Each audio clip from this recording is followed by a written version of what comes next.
Mary, you're on. All right. Hi, everybody. Thank you all for joining. We're super excited to have you here. And if you're new to this community, it's a group of dedicated new Agilists, experienced in all kinds from all walks of life and all types of businesses. So um, we practice all the different types of Agile, and we are super excited to have Lance here and have you all be with us today. So I'll let Ron introduce Lance. And Ron is one of our fearless leaders. We have a 5-team leadership team here, and Rob is also on the call. And I'm Mary, and we'll chat with you. Please ask your questions, and we'll try to answer them or make sure that you get them answered along during the call. But thanks, Ron. Go ahead. Yeah, so Lancer, I'm not sure when we met, but you came to an Enterprise Agile community meeting early in the pandemic, and that may have been where it was. We were doing, I think our first online event where Piyush and I were demoing he Mural and I Miro as online tools to support doing agile stuff, and both of us got good at it subsequently. It was a pretty raw event at the time. Lancer, as I discovered, is a science fiction author, and I've read now I can't name the name of the book. What's it? Agile Noir, maybe? Was it Agile a science fiction Noir. book? Yes, Agile Noir is wonderful. It is the sort of, it's like Do you want me to throw it in there, Ron? sort of like Groundhog Day. Oh, yeah. Where the Scrum Master keeps trying to make things work, and he keeps being killed. And the noir part is he keeps being killed, but then he is suddenly finds himself alive again at the same starting point until he finally gets Agile right. And so it's a pretty awesome science fiction book. I really enjoyed reading it. It's on my so I like tech novels, and it's on my list of tech novels of ones that I've really enjoyed. Lancer also has been the host of Agile Frameworks Fight Night for the Beyond Agile community in the Seattle area. And is an awesome host of that annual event of Scrum versus XP versus Fast Agile, versus whatever. Yeah, you get all the frameworks all fighting it out on one night in one program. I saw Lancer do tonight's event, Scale Technical Uplift, back in March of last year, and it was a Beyond Agile Seattle event, and thought, wow, that's really great. It's very enterprise oriented. It fits really well with our mission to make doing Agile in enterprises more effective and easier. And so I invited him back to do a reprise of this talk. So with that, Lancer, I'll let you take it away. All right. Hey, thanks, Ron. Let's see here. So I'm going to share and get this started. All right. So is my slide visible? Yes. All right, cool. Yeah, so I'm Lance Kind. I also go by Lancer with an R because when I was starting to write fiction, I thought maybe I need a plausible deniability name too to go with it, a nom de plume. So that way if somebody says, are you Lancer Kind? Because I really hate that stuff and I'm not hiring anybody who's into that. I thought, well, okay, I can always say, no, I'm not that guy. I'm Lance Kind. See my driver's license or whatever, and that would get me out of that fix. So I learned extreme programming in '99 when I was working at HP, and we had a small lab up in Bellevue, Washington, and that got me started along this thing called Agile. Before, really, I didn't know anything about Agile. I just knew XP, and then I started doing coaching at Solutions IQ at some point, like about 2003. And I traveled the world a bit. I lived in China 7 years. I did about 8 months in India, and that was as an Agile consultant.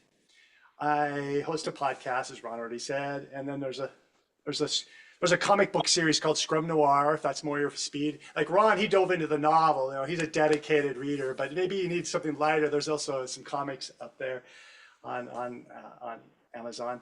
But I worked for a number of these companies that do agile consulting and other things and software development. And I'm frequently put in the position of teaching, working with developers. So if you're in the agile space, there's generally, they call what like the process coach, the person who gets things ready for the process of doing Scrum or whatever they're going to do. And there's even another tier now for enterprises. There's the, you know, the portfolio coaches. I'm the technical coach, the person who works with teams on doing the techniques that allow them to be agile with their software. And I currently live near Houston, so I'm back in the States, and that's a quick bit about me. But you know, I want to ask the audience here. So, why does anyone need a technical coach? Do you guys have any ideas about that? Like, why is there a thing called a technical coach?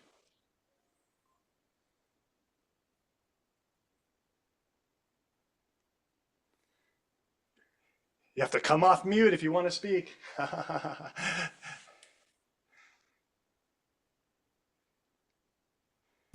Everybody's a little shy.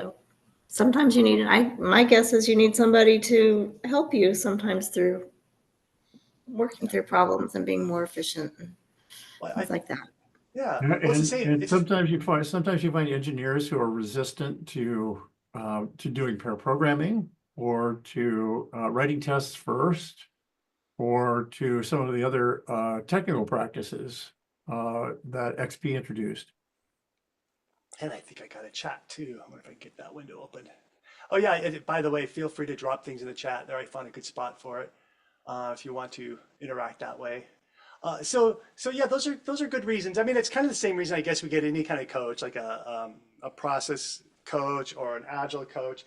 It's that you can get a book and read about the thing, but actually doing it, you come up with a whole bunch of situations and questions in your mind, and that actually makes things harder for yourself as an individual. But then there's the people you're working with who are asking you the same questions too, and you look at each other and you either make up answers or you take your best guess, and so nobody has a good guidance about how to do something without having someone who has the experience to share, like, oh yeah, no, that's not what that word really means.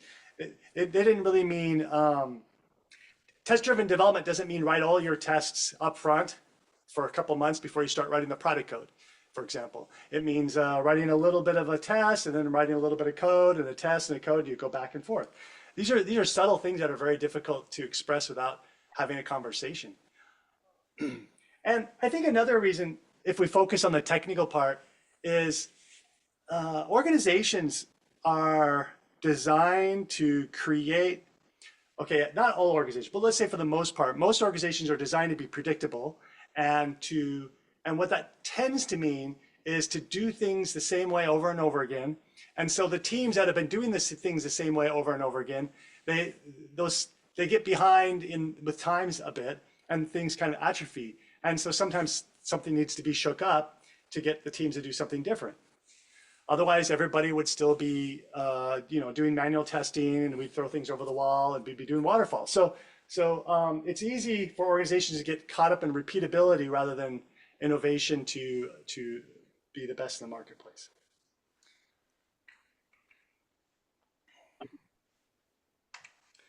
Okay, but there's other options too, right? So if people need if your development teams need to get a new skill, why not get a trainer? The nice thing about training is it scales well. You only have to hire one expert, and they can make a repeatable training experience with some customized information for your situation, and they can get everybody caught up in the lingo and the shared understanding of the words, and they can even do labs in the classroom. But then the problem is when they leave the classroom, the development teams, because that's what we'll be talking a lot about today, is development teams. The development teams won't know how to apply what they learn in the classroom, or there'll be some kind of impediment that stops them. So for example, this company I'm at right now, they had a lot of tests automated. They had a number, okay, they have a really large application, but they had like at least even a couple hundred tests, right? That's not too bad for, I mean, that's better than zero. That's how I look at it. And they attempted to do some testing, and they have the word unit tests around these tests, and they all talk to a database, and you can't actually run them like unit tests because none of them will work unless you have a local database there to support them. So that's like a classic way of misunderstanding something. It's like, oh, I will use a unit test library to talk to a database.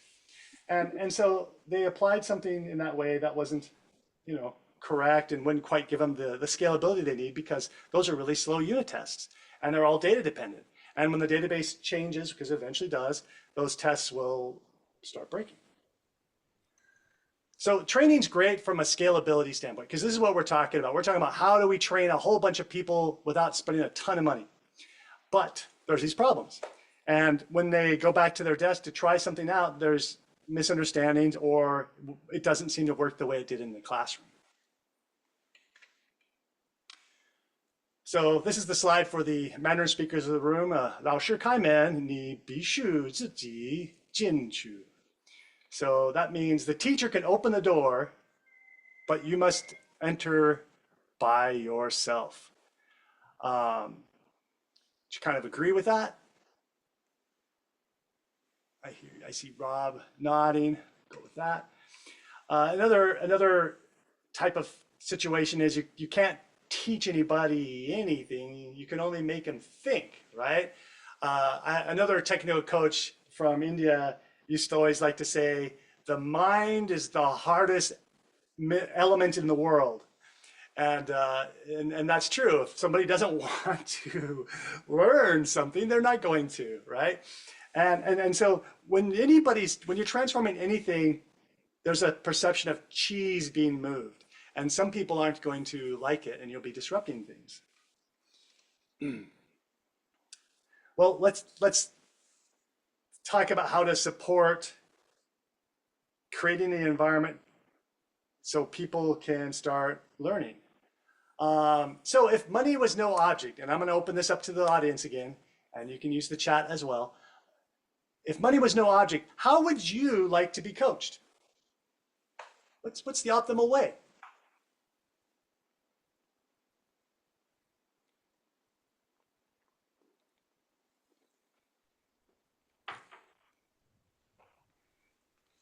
I want somebody over my shoulder. Yeah. Jeff unmuted. Jeff? Yes, I want to sit with and work with someone who knows what they're doing. Yeah. Yeah, those are all great things. And earlier you maybe heard, if you dropped in earlier into this meeting, I was talking about how I was having to invest time in learning something, and I thought, I felt very comfortable when I can work that out with the founder or the creator of the application, because it solves all those problems quickly. And plus, that person gets value because they learn what isn't working well in their feature set. But yeah, absolutely. Rob unmuted too. Were you going to contribute? Yeah, I was Rob? just going to say the phrase in situ, in the situation. So in the midst of it. Yeah, those sound like good plans. And so it kind of looked like this. If you got an agile coach for a coach for each person, you'd have a room of people and you have a coach for each one, right? That would be like the fastest way to learn, or get a whole new team to pick up some skill. So Pivotal Labs did that, if I recall. Was it Pivotal? Okay, yeah, you're right. It was Pivotal. Yeah, I heard about that too. And so yeah, that's a kind of a resource intensive, but that would be a really good way to get a group to move forward and advance. Like if they're all going to learn a skill like SQL database, if they all had a SQL database expert with them, then they would all move pretty quickly independently. And that would be how we would teach our kids in school. If we could have a teacher for each kid in the classroom, they would learn their math much faster. They would have a tutor and a teacher. But you know, you probably are. Go all ahead. at the same time. So the point is not just pulled off by themselves too, but they all together have that person with them. Yeah, absolutely. But you know, that's pretty resource intensive. Other than pivot, is it Pillar, Ron? Actually, I think it's Pillar. Pivotal. I don't know. Pivotal. Oh, Pivotal did they lab. do it? Okay, I heard Pillar did it as well. But In San Francisco, they were. okay. And yeah, Pillar's a consulting company from the Midwest. So, anyways, the model that most people settled on is just one coach per team, and that's what I did for a number of years, and that's what I call traditional technical coaching. Is somebody has like, hey, I want my team to do test-driven development in Python, so they go find a technical coach who can work with the team for some period of time, and that works all right. It's not bad. It's not bad, and then there's some potential. I mean, it's not as good as the one on the left, but it's a lot cheaper. And so the one on the right maybe is good enough. But later I'll talk about some potential situations I've seen in real life that make it a little bit harder. But then there's a third way. Does anyone know the third way?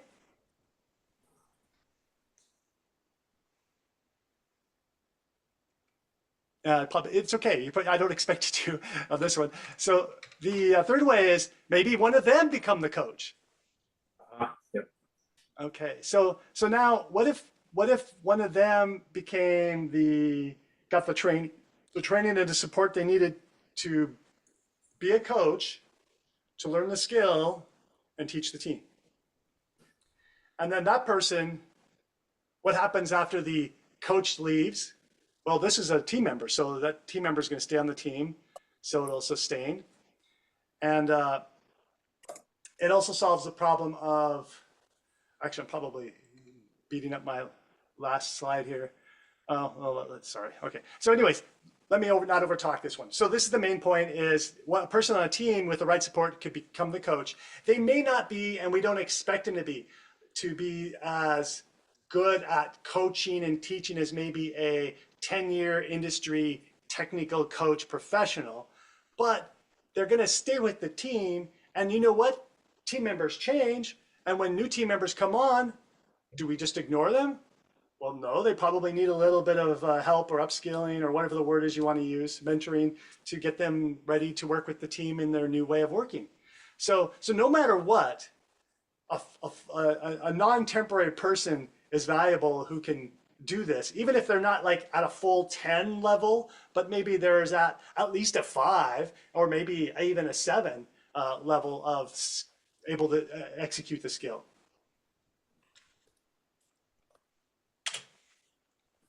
Now, the problem with the traditional coach model, which, maybe you could say, I don't care about somebody's only going to bring my team to a 5. I mean, think about it. They're at a 0 now. If you get them at a 5, that doesn't sound as good as getting a professional in for some period of time to get them like maybe at an 8 or a 9. And we don't even know for sure the professional could get him at an 8 or 9. There might be conditional problems or organizational problems that still will deteriorate the impact. But anyways, having a professional might still be something you'd think about. And how it usually works is one per team for at least 2 weeks for some kind of skill, maybe 2 months for multiple things, or one skill really deep.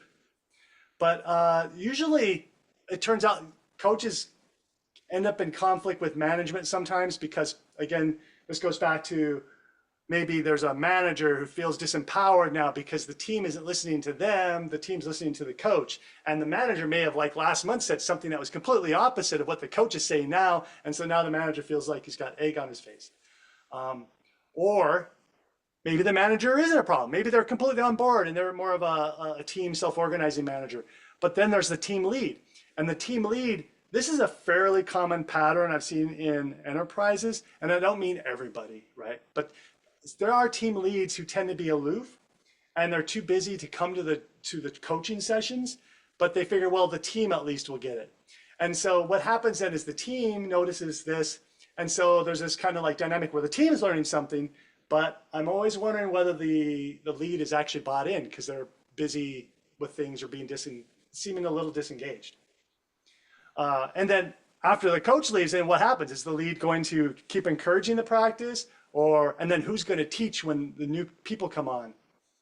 So this is a kind of a problem I noticed. That's, it's not like all leads are like this. I'm just saying enough though, where I felt like it's a fairly common pattern where there's something that isn't quite, the lead doesn't want to say anything against it because the person's brought in, somebody wants them there, they got budget, but they're not like necessarily all excited about it either. So the sustainment is a big problem if you don't have somebody on the team who's really, invested, is the short answer here. And then here's the killer part though. No matter what, in a large organization, they can't afford to have a coach per team. Maybe you could say, well, they could maybe hire 10, and then over a period of time, they'll coach the whole organization. Some of the organizations I've been at, that would take about 100 years. And over that time, you would never finish because maybe say after 5 years, half of the teams have turned over on a team, right? A team of 8 people, maybe half of them have turned over. And if it's 10 years, maybe like 3/4 of the team has turned over. So you can't actually coach change into a large organization with the one coach per team model. It just doesn't work. It's impossible. Does anyone have a reaction to that statement? Or does that sound about right? Makes sense to me. Okay, yeah. So the scale technical coaching is about creating some kind of system where people can coach the team themselves, and a way to get multiple people that ability so that you can move forward.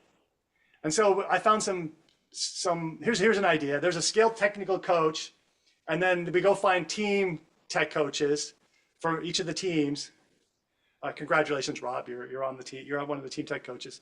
And then we create a cohort around that group. So instead of the technical coach coaching one Scrum team or 2 Scrum teams at the same time, you coach the leads, or generally it's the leads of each of the team, to be able to be a coach, how to collaborate, how to facilitate discussion, how to work towards agreement rather than tell people what to do, and how to program, how to mentor, and do a coding dojo, and then how to actually do the skill, of course, that we want the teams to learn. A lot of those things I listed are the enablement steps to have the capability to do the last thing, which is to teach teams the technical part. So Gopal, you're on the team too, just in case you were wondering. You're driving, you probably can't see this. So this model. I see it. Okay. I have the rabbit fingers up. So the model is about now teaching. One way of, a more common word for this is train the trainer, but we're not training trainers, we're training coaches, and it's a catalyst model, meaning we create the environment for those people to succeed.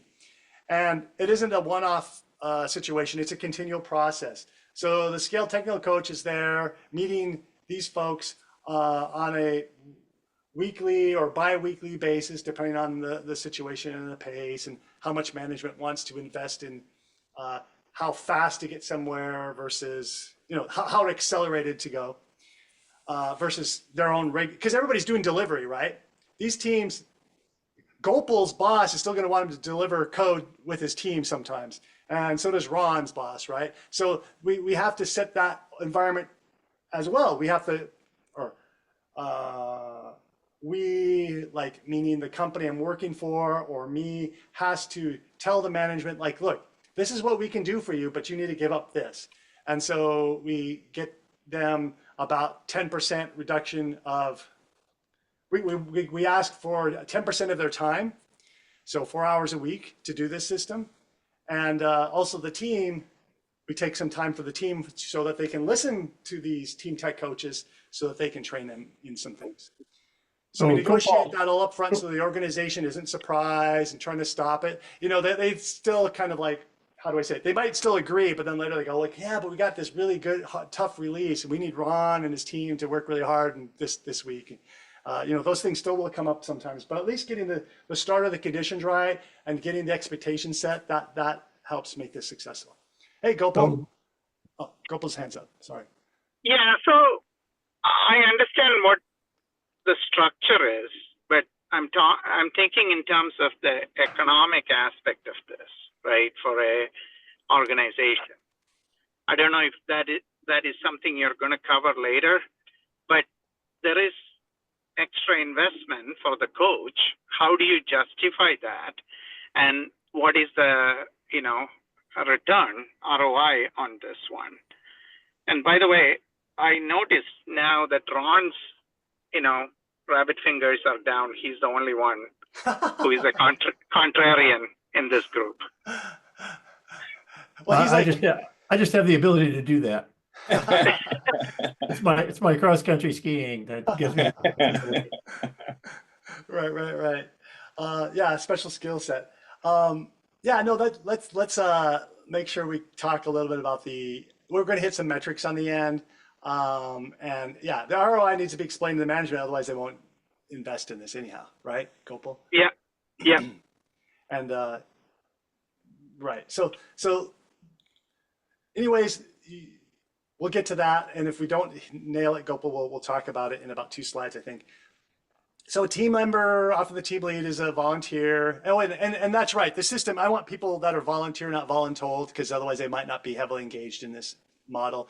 And this is where it isn't always the team lead. Sometimes it's just another senior developer on the team, but it's frequently the team leads. So the activities, let me just give you a taste of this. So we co-create coaching plans with each of the teams. We have guided learnings for implementing those plans, meaning slide decks. So for example, when Ron says, hey, I need to teach my team T2D this week, I have a slide deck I offer him. He can still invent and build his own, but at least I train him on that, like what does it mean, how to use it, and how to do T2D.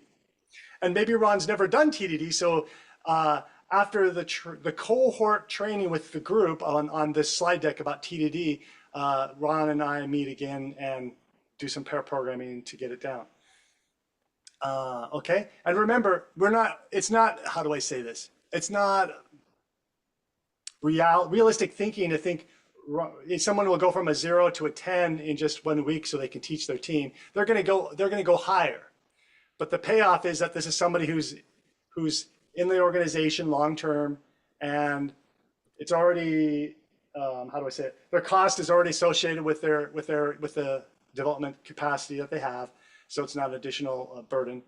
And we're uplifting the coaches, the team tech coaches as well, rather than just training people.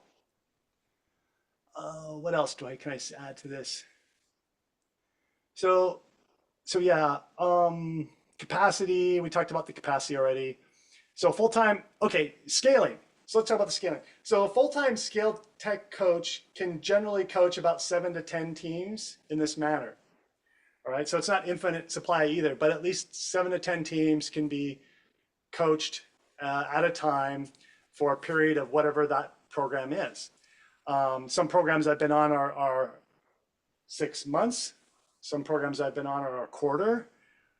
Some programs I've been on are a couple, it's about a quarter, I guess, in that case. And you'll be able to improve that skill set over across a lot of people. When you have 7 to 10 team tech coaches, you're probably going to reach 40 to 100 developers. And if you need more scale, you just add more scale tech coaches, teach them how to do this program, and execute with the team tech coaches. The interesting thing is the people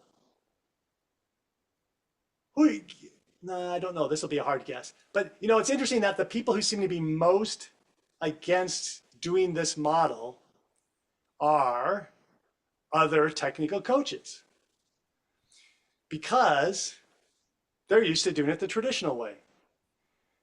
And so this goes back to the hardest element in the universe is a person's mind. Changing coaches too is hard. And so it's difficult to onboard them. Now, I'm not saying they won't, because they do, but it takes a lot of motivation.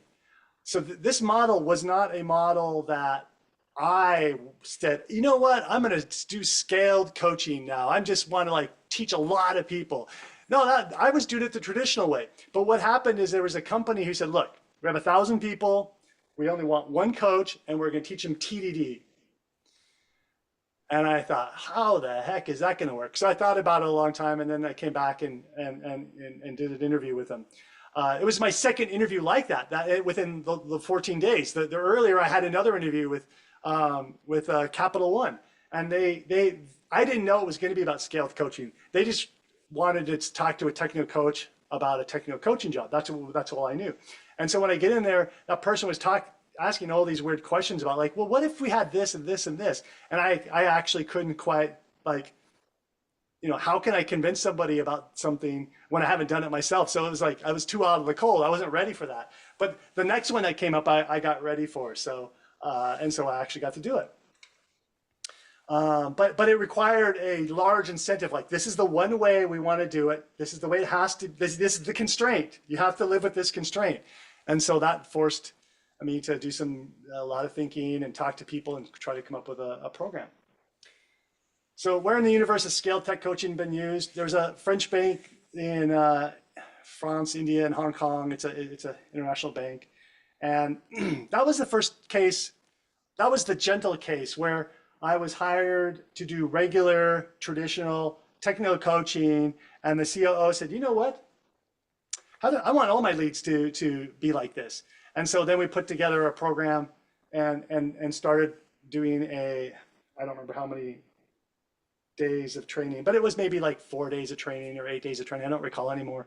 And we taught them, we focused on the technologies part, like train your teams to do T2D, train your teams to do refactoring, train your teams on repair programming, Later, when this happened again, and this was the case where I was saying, like, I spoke to Capital One, but that came in too cold. I didn't know what was going on. All I knew is they wanted something different. And, but the one in San Francisco, that bank, that one's one where I did get in the engagement, and I guess it was 2000. So for over 12 months, I coached 2,000 people. Among them are developers and managers, because we wanted the management to be informed so they could support it and not just like, A, ignore it, or B, fight it. And so we had a training for managers, and then we had training, a longer training with labs for developers on the skill of TDD. And so this was focused on TDD.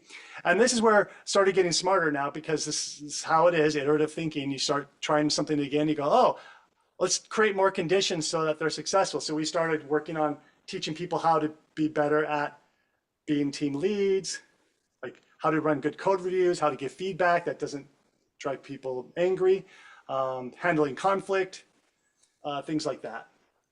And then at this large auto manufacturer in Detroit, that's where we had it's more, even getting more, how do I say, refined. Essentially, the short answer is coaching agile teams is a great way to teach people to be coaches. From Lisa Atkins. Yeah, I see people nodding their heads. So that's, if you can teach a team lead some of those skills, you will speed up your team even without the technical part, because collaborative meetings that aren't, how do I say, that take a long time to get to the point, having a facilitator, not knowing how to handle some conflict, those are good things to learn. And this was a pretty big program. This had a lot of work in it. And so this is why it was a probably 6 month to a year. It's a multi-step program. You could have executed on this for maybe 2 years to get through the whole program, but it was iteratively designed so you could be in the program for a little while, for 6 months, and then leave, and then come back, and then go to the next set.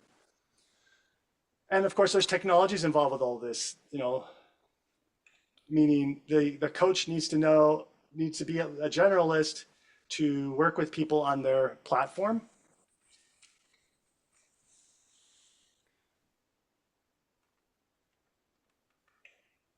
So only after they try it and see some success will someone know what you talked about is true.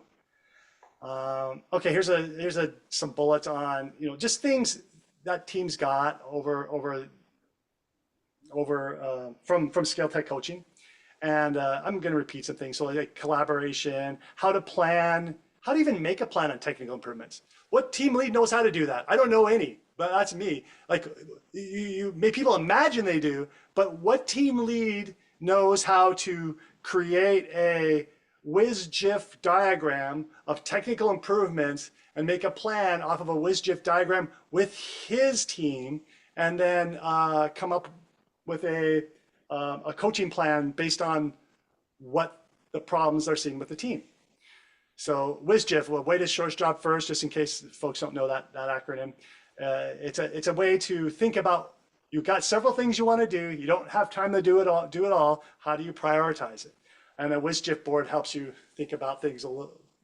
I find more just ordering things is linear. A WSGIF board creates more dimensions, so it usually makes you can usually come up with a better plan, in my opinion. Anyways, and then there's these skills like pair programming, etc., securing products, continuous delivery, ops and automation. So here's some measurements that Gopal was talking about. Now, Gopal, these are all fixed to a certain organization with running at a certain rate. So the monthly cost avoidance for a 16-month engagement with 21 teams, we didn't have to hire a technical coach for every 3 teams, right? So which would have made it impossibly expensive. So that's why this cost avoidance is so high. Because they wanted to do the coaching, and they were doing traditional coaching as well in some parts of that very large organization. Now the results of this period of time, so 16-month engagement, was a reduction, and this is across each team, that each team had at least 15 daily manual steps that were reduced. So daily manual steps means they were doing things that could have been automated, or maybe the process demanded it and they were able to cut them out. 50 security vulnerabilities were remediated on average across each team. The cycle time, now this is speaking out from across the whole board. It went from 12 days to 8, and then lead time from 27 days to 22. Okay, and so when you say cost avoidance, what does that mean?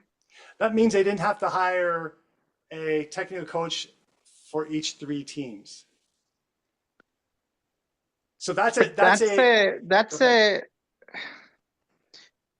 a made-up number. I'm sorry, I didn't mean to be rude, but that's okay. Well, why is it made up? Because you're assuming the team needs a coach. Right. But the team has a budget, so they either have to find the budget to pay the coaches extra somewhere, or they will have to cut their developer capacity to make money for the coach. Okay. So that's the real number, right? I'm not sure. The real number, okay. So you got to measure this based on either capacity increase or equivalent of capacity increase somewhere, or in terms of time to market, which translates into some kind of a revenue. Yeah, so we have lead time down here. I'm gonna go contrarian on that, Gopal. So the team, the organization's looking at how do we get cycle time average to go from 12 days down to 8, and how do we get lead time to go from 27 to 22? And this is, and the monthly cost avoidance is we could bring in a coach for every team, or we could do it this way. I understand that, Ron. What I'm thinking is, okay, I have a team or 21 teams here. And the issue is I need to bring down my cycle time and lead time. Either I reduce my capacity and bring in the coaches, or I add more money to bring in the coaches. It's a cash flow issue.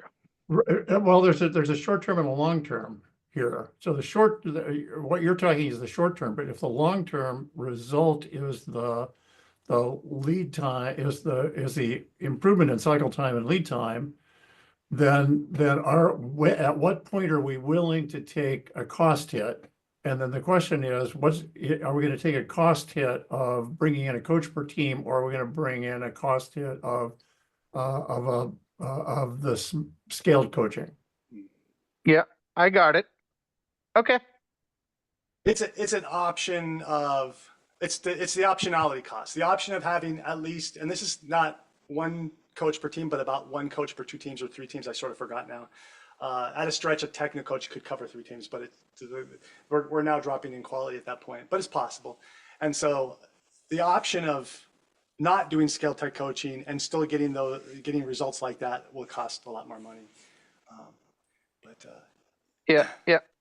No. I didn't. Though. As I said, I apologize. I didn't mean to come across rude. I was like looking at the budget from a budget point of view.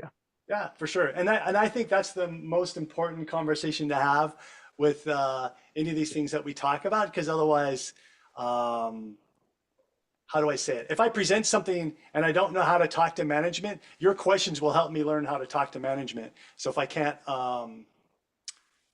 present it in a way that has an economic story, then I'm happy to be, if you will, questioned, and because I will learn from that. Yeah, I think there are multiple vectors here. So if the goal is to improve our engineering effectiveness, and I'm going to call it engineering productivity as one of the elements of effectiveness, but improved quality and improved security, and there's a bunch of those, and we can show that agile engineering practices can get us there. Then the question is, how do we adopt those engineering practices? And so both of those vectors are on this slide. Doug's got his hand up. Yeah, so I think this is an interesting discussion. And Gopal mentioned something that I've had executive VPs ask me, which is, why am I hiring all these dev managers? Why do I need coaches? Isn't that these guys have been doing this forever? They should be. It's their job to figure out how to get the best out of their team and to achieve these better metrics. And you're talking about the dev managers taking that role. Is that right, Doug?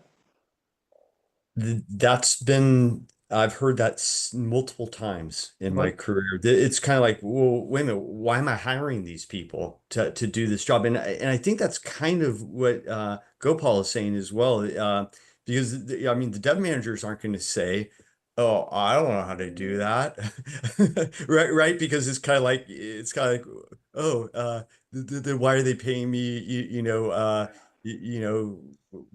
However much money they're paying me. Right. So I know that when I was a dev manager 20 years ago for a team, and I knew Scrum fairly well, and I felt and the team was not doing Scrum very well, and I thought, okay, so I could work on improving this, or I can bring in an outside force. And boy, that outside force was way better than the manager doing it, because it's like, oh, we've got this outside expert. And can you convince senior management of that? I don't know, but I certainly I had a budget, and I decided what I was going to do, and it was going to be bringing in somebody from outside. Yeah. So basically, Ron, what you're saying is that you took some of your developer capacity and allocated that to hiring a coach from outside. No, he got money. I don't think that was developer capacity. No, but Yeah, he- no, he's a dev manager, right? Yeah, You know, but- Ron was talking about a scenario where he has a Right. budget for the dev manager for his people. So either he can hire more people or he can hire a coach from outside to help. that's not how it worked in my enterprise. No. In my enterprise, I had a line item for Yes. for FTEs, a line item for contractors, Yes. a line item for education, and this was education. Oh, this is education, not contractor. Yes. Either way, it's additional to headcount. Yeah. Yeah, And the yeah, algebra is yeah. different for I couldn't FTEs. have used that budget and I didn't want it. I actually didn't want another developer. I had the development team I wanted. I just wanted them to be better. So you had a fairly hefty education budget to be able to afford that then. Yeah, I probably talked management into it. Okay. There's always got to be a pitch, and that's what the dev manager at least needs to be able to do in this context. I think in any enterprise context, actually. Yeah. Well, an engagement this big, this is a multi. Yes, that goes up. Yeah, This is a That's- VP level. Yeah. But Yeah, money is an interesting thing, right? How to get more to pay, you know, because I mean, if we want to, we keep on getting more and more and more money, and you know, yeah. Anyway, interesting. Thank you. Yeah, and thank you for bringing that up, Doug and Gopal. I really like to hear economic. I like to be put on the spot, whether and it's comfortable for me because I get put on the spot by managers all the time. So it's good to see if I got a suitable answer. And Gopal, I have a question. Is monthly cost avoidance that triggered you a little bit? Was there a reason that triggered you? Like, what's going on? Is this something that comes up a lot and people don't like it anymore? So first of all, I wasn't trying to put you in a spot, right? I was just trying to learn. So please don't No, think that I was putting you in a spot. When people talk about cost avoidance, right? It's usually funny money, not real money. And that's what, you know, when you talk about funny money, you can make anything up. That's why I was like, okay, is this something I can use? Is this something that I can, you know, showcase to executives? Is this something that we can reinvest? And that's where the avoidance versus, you know, the actual savings, I was looking for that difference. Hey Jeff, what's on your mind? Yes, I also have similar concerns about that. I think all of the other numbers here are entirely valid. It's just that I always have this reaction when somebody says, we saved this many $1 million because you will not need to hire all these additional people and do all this additional work. And it's like, wait a minute, time out. How likely was it that they were going to do that actually in reality? And the answer is like, that's not anywhere close to reality. That's not even feasible. Well, in this context, they actually were. So there were programs running that weren't scale tech coaching that did have a technical coach for 1 or 2 teams, and they got money, maybe like Ron did somehow to do that, and so all that. I'm not trying to say that well, maybe I am. I'm saying in one way that, yeah, this company actually did save that money in this case because they didn't do that. And they were doing that in other parts of the organization. Now, yeah, it isn't a revenue generator. That's just what it is. It's a cost avoidance. It's more efficient with their resources. It's reducing cost. But it's not like I gave them or earned them $1 million through some kind of revenue growth. Good questions, but I'm worried about that word because I think other people have challenged me on it too. So I wonder if I'm considering how to frame that word differently because, but I think this discussion was valuable anyhow. So I'm not quite sure what to think about all that. Yeah, well, I think the point is, your defense is valid in that you have a good argument that they actually would have spent that money, that they could have gone that direction. So it's not speculative. That's the really important point. It's not speculative, it's reality. Yeah, good point. Yeah, because going to an organization that isn't doing this, it's not. Yeah, I see what you're saying. Good. All right, so this goes back to sometimes when we coach teams, when we think we need the expert to be involved all the time and hands-on, maybe we're overdoing it. Maybe we just need to like release and reduce and relax some of those things. Because again, going back to when I was getting, I wasn't the only scale technical coaching working in this program. I would interview other technical coaches and then onboard them into this program. And some of them really felt like, Lance, I'm just worried if that team tech coach goes and teaches a coding dojo, they're just going to do some things wrong. And I'm going like, well, they're not doing any of these things at all right now. So the team's at like whatever level they're at, and what you're imagining hasn't happened yet. So it's sort of like, you're nervous because of the future that's not happened. And then even if it did, we could just go back and we help that team tech coach to do it again in a better way. And then I always say this, they never, if this person's been doing it for 10, 15, 20 years, that team tech coach isn't going to get there just because you talked to them and worked with them for a few hours. It's going to take some time. But we want them to go from 0 to maybe a 5. That's what we want to do. And because what we're doing, let's see if I have a slide on this, or am I like overdoing it here? What we are doing is we're changing a network. Yeah, no, this is a good slide to talk about this. So we're changing a network. This is not, when you go in with one team coach and you change one team, it takes so long and you can't build a network.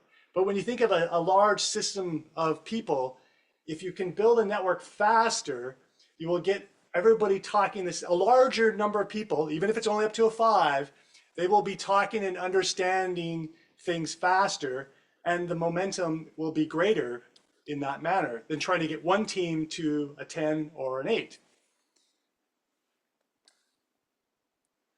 There it is. It's called diffusion theory.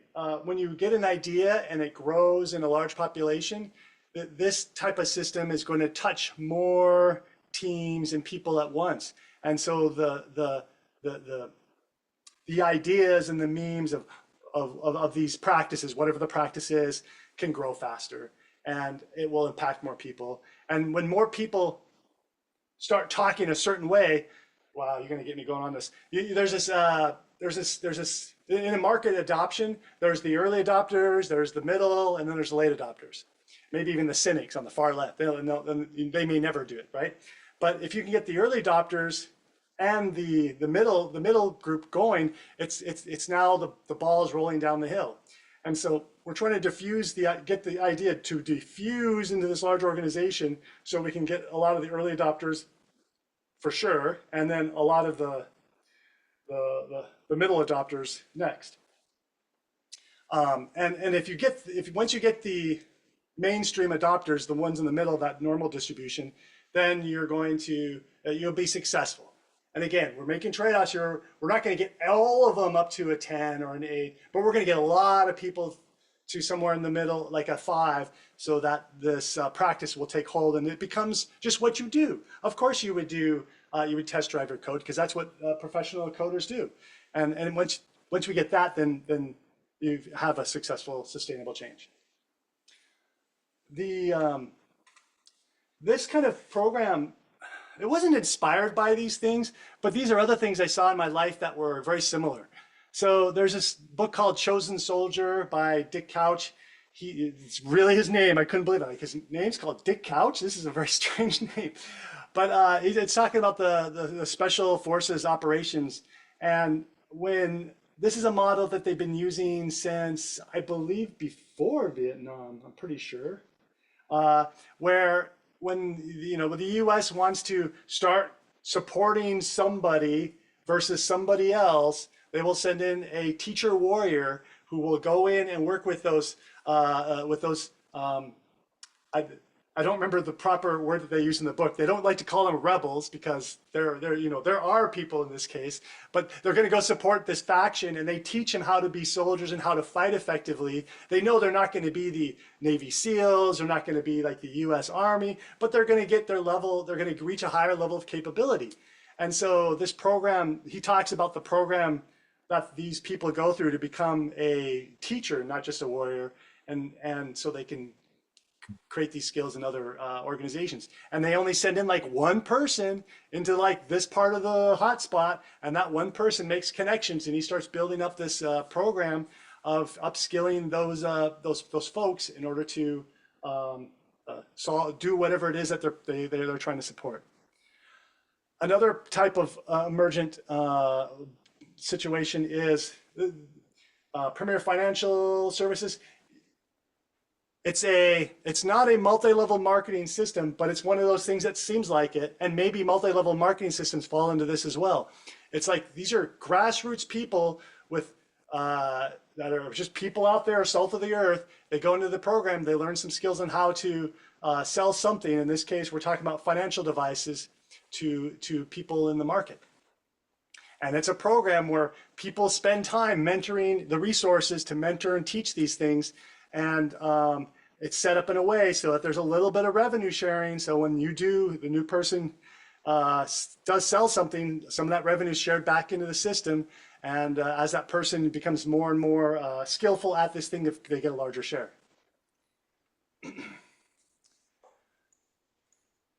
So where do you guys think the bottleneck of tech coaching is? Because that's really what this comes down to. Is that the coach, can't get enough coaches? Is it the teams? Is it the environment? Or is it the individual?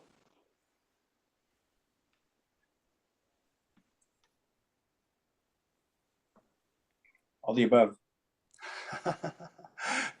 Hey, it doesn't bottleneck me. There should be only one choice. Yeah, no, I go with all the above too. Multiple necks. Yeah. Yeah, and of course, it's situational too. So it depends on the context. Because we spend a lot of time talking about how if you got a coach per team member, then you just can't financially afford that, right? So the bottleneck's financial at that point. If you get a coach, but there's too many people, then the bottleneck's the coach. And if you have individuals who, no matter how much the company wants to do it, for whatever reason, I don't know what's going on, the company's incentive, actually this does happen in real life, the incentivization of something is actually contrary to the change they want to do. That is where the individual says, consultant can spend all their time with me they want, and then when they're gone, I'm going to go back to continuing my way I work. Yep. But for that one, that's where if you get them involved as the coaches who then train, that enables the buy-in, like by having them go through it, hopefully. Well, the funny thing is though, if the incentivization is still there, I don't think in that case it matters, because it's not a win-win. You're asking him to do something that makes it a loser. You're right. Yep. Jeff has thrown a bottleneck into the chat. Oh yeah. Oh, what's he got here? Yeah, I was saying the bottleneck is all of those organizations that really prioritize other things and do not want to do coaching, don't want to be agile, don't want to do improvement of various kinds. They just want to do what they've, top-down, Taylorist ideas. Yeah. They don't believe, they don't want to do it. Yeah. And okay, so you're talking about the individuals in that case, or the... Well, like corporations are full of individuals, including the bosses. Yes, absolutely. Which was interesting because remember that earlier, I think Gopal was saying, he said, if the consultant comes up with a program to pitch to the, senior management, the answer the consultant needs to have figured out is what is this going to do for me, right? There's got to be an ROI, otherwise it doesn't make any sense. Nobody would buy that. If somebody knocks on your door and tries to offer you something you can't find an ROI, you're not going to buy it. Now another side effect of that is when it's a little bit of sometimes a leader will ask their reports, and we can probably reveal in a famous guy who likes to do this, and he'll ask them, what is it that you've done for my company, right? And so famous guy, one famous example is Elon Musk likes to have people do an annual, I guess, explain to me what value you brought to my company this year essay. And the weird thing about that is it feels like that's set on a moral inequity situation, because you can return that question back to the other person too and say, well, what value did you bring to the company? And it's at that point it's sort of like we're expressing interest in challenging the other person, and that question can be pointed in both directions. And I don't feel like the person who's asking it usually is ready for that. Meaning, if Elon Musk asks me, so what value did you bring my company? If I'm a consultant who worked on a product to sell to him, I should have this well-refined answer, right? If I'm one of his reports who's not used to being asked this kind of question, that might be really a little scary to handle. But then I don't know if Elon would be able to answer that really quickly off the cuff either. So that's what I'm saying there. Hey, Jeff. Well, call me cynical, and I am. But some years ago, I was working with a good friend of mine at a very large, well-known company, and he demonstrated conclusively that switching to agile methods would cut costs by 3/4. And their response was to try very hard to fire him. Because you see, when you're a middle manager and you demonstrate that you could cut costs to 1/4, you have just demonstrated that all of your peers are incompetent and should be fired. And you can imagine how they responded to that.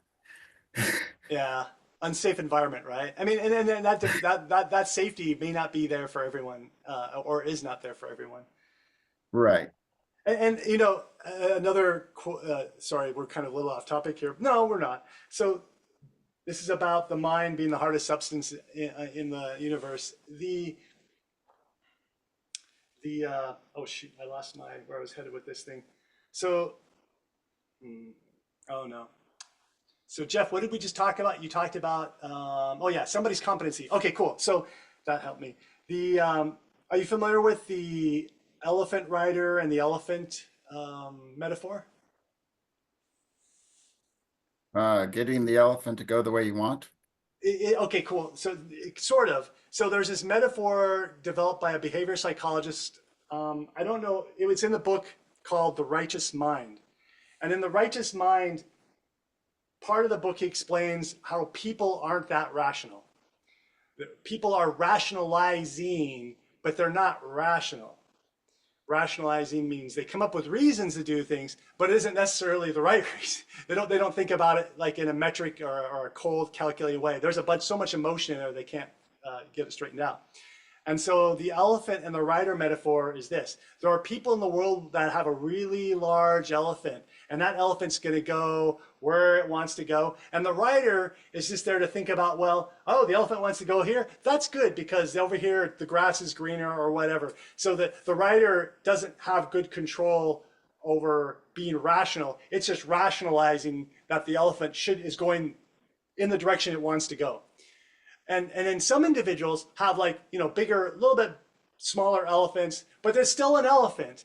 And maybe the rider can get the elephant to kind of go change direction a little bit better than the ones with really big elephants. But the bottom line is human beings are rationalizing rather than rational.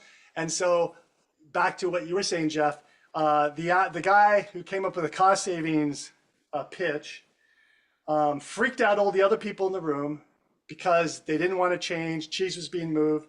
And so they rationalized probably a reason why that guy had to go. Yeah. Hopefully that made sense. I'm fearful that when I take a lot of words to explain something, sometimes it's not going to hit well.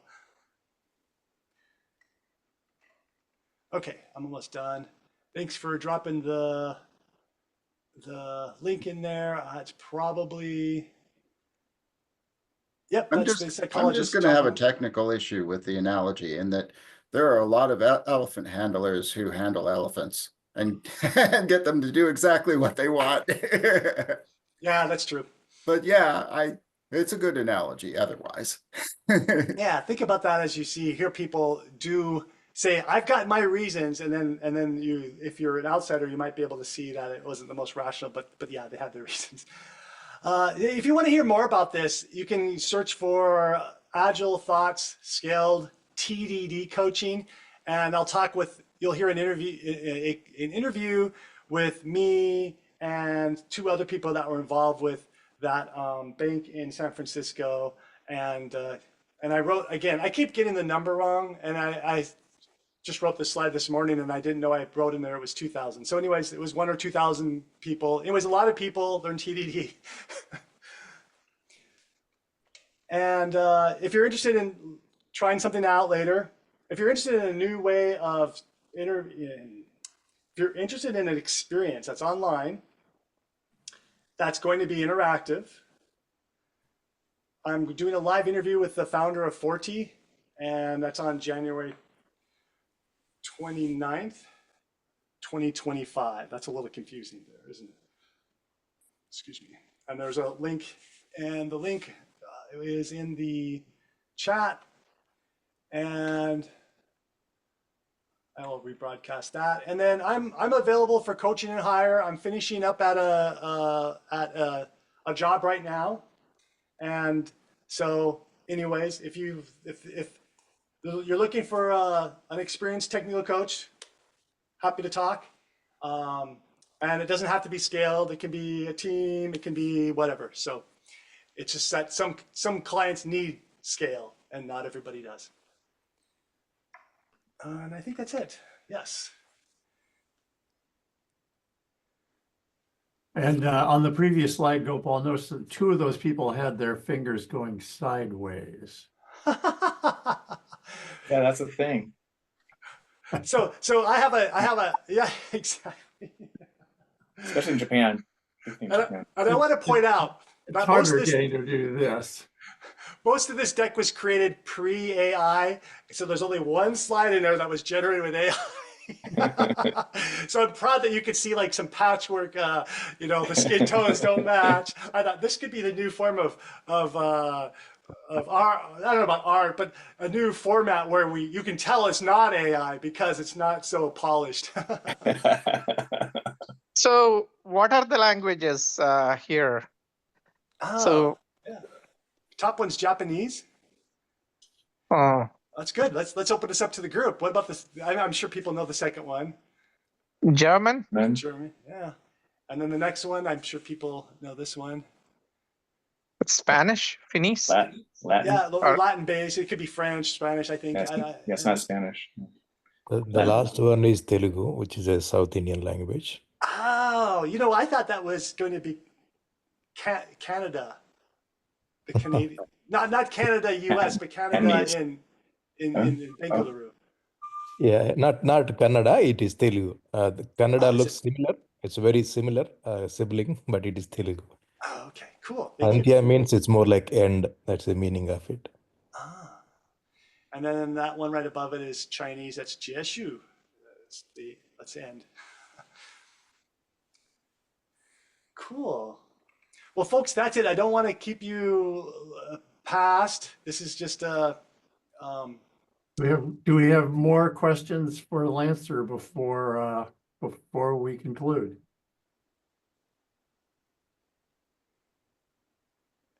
And it's okay. I think I kept you guys a little long on this one. I probably should have picked up the pace after the metrics discussion. We're within our time frame. Yeah, we are. Thank you. About 15 minutes. Yep. We have another Seattleite over here. Michael, how you been, man? Doing good. Love the library look. Thank you. You know Ron?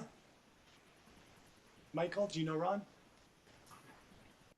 I I don't know. think we may have met. It's been a while. Yeah. Cool. Is anybody else going to Agile Open Northwest? I'm not planning. I'm not. When is it? March? I think it's about 5 or 6 weeks out. Yeah, Yeah. sounds right. Is it in Portland? No, It it's is in in Seattle let's area. see, Oh, okay. North Seattle. Oh, okay. North Seattle, that's a made up neighborhood. I've never heard of this. Good translation. Either Something called North Seattle or north of Seattle. I'm What not would sure. that be? Would that be, I'm thinking Fall City or, gosh, I can't remember that other place, neighborhood. There's Ravenna. it's in Linwood, but Linwood. that distance out is Ah. Oh, yeah. okay. Is that the new thing now? Is that called North Seattle? Seriously, or is that? I did that. Oh, okay. Um, Lancer, I have a question if I can ask. Yeah, of course. So many times doing good work as an agile coach is you won't get any work, future work. How do you make that balance? Many times it is reality. Hmm. Right? If you're doing a clean work, always people say that they know it. The system is empowered. We created a nice team. There is a lot of momentum. After that, they say, okay, there is no value in agile coach. It's more like a additional burden. So how do you balance that out? Ooh, that's tough. So, what cycle am I at? Am I in the already sold it? My work is in progress, or am I searching for a purchaser? Because my answer might be different. I think they're seeing that visible improvements. The team is doing good. Everyone is acting. The act is together. They know their bottlenecks. So we've made some improvements. The low-hanging fruits, we improved it. Mm-hmm. Now they think, okay, this is good. Probably we can manage it on our own. We don't need a technical coach or agile coach to support. Yeah. Well, I think this is hard because I think we have to accept that there is a point in time where the value has been delivered and that the client wants to now use those resources for the next biggest bottleneck in their system. But to help, I guess in all three of those cycles, the trying to find a purchaser in the middle of an engagement or towards the end of the engagement, there's this concept we called celebrated out the door, which I think is kind of what you're describing. Is like, oh, you finished the thing, we're going to celebrate, yay, now go. The only thing I know to mitigate that is to be clear on the value that was delivered. So you need somebody like Gopal who says, you need to give me the economics, man. I can't just hear you talk about cycle time. Even cycle time's not that good. Tell me how many more widgets or whatever it is we're making, and because of this work, so that the person is celebrating you that, yeah, you got this goal, but you can still be celebrated out the door if you don't have the next idea. Like, oh, if you keep doing this in this other part of the organization, they will be able to make 20% more widgets or whatever it is they do. And so just like, what am I trying to say here? Just like in Scrum, when you have a phase of work that happens towards the end, you need to start thinking about where's the next phase going to start, pitch that to management, and start testing those waters. And that's hard to do for people who are hands-on doing the coaching work, because we're busy doing the coaching work and we don't want to like take time away from the coaching work. But to avoid the celebrated out the door, you have to plant a seed in the people who have money to how you can continue creating value in a different part of the organization. and it'll be challenging. Or creating additional value in this part of the organization by teaching another skill, perhaps. Yeah. Right. And that's not, how do I say it? This is not easy, man. I'm telling you, this is not an easy thing. And anything can screw it up. Like it could be just an economic downturn, and no matter what your idea is, they're going to say no. Or it could be the new VP, somebody changes in management and they hate Agile or whatever it is. And that can be a problem. So that's the rationalizing versus rational human beings, right? Which none of us are rational. We're all rationalizing, whether we think we're highly rational or not. I think so. Responding to that question as a consultant, and having been a consultant for the last 12 years, one of the things as a consultant I know is that I will be fired. I will be done at some point, and the question is when. And so I'm constantly looking for, can I add more value, and can I convince my client that I can add more value, or is it time?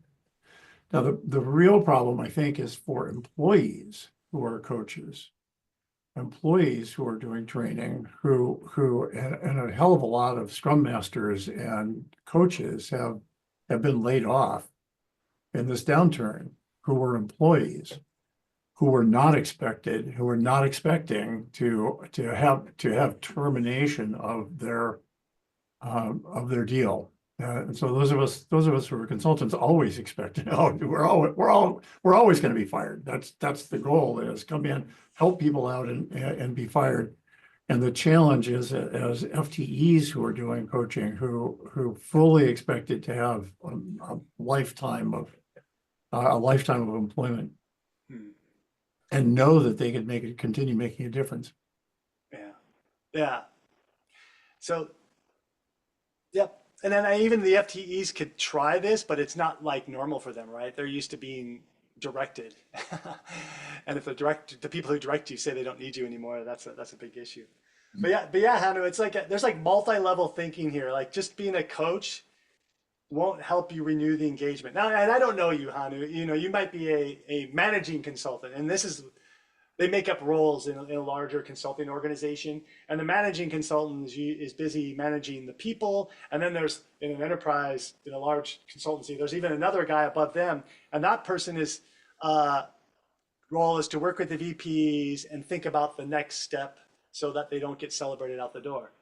This is how those big companies that stay forever in some of these other enterprises like Accenture, Tech Systems, et cetera, or EPAM, all of those large consultancies have figured out a way they still get somebody to celebrate out the door for certain things, but generally they have several pitches in play. They have plays going on, several pitches in play, and they just need a few of them to hit to keep some people, in that organization. Yeah, thank you, Lancer. I think I've seen instances where leadership is asking, yeah, please at least allocate 50% of your time for doing this technical work and development work in addition to your coaching.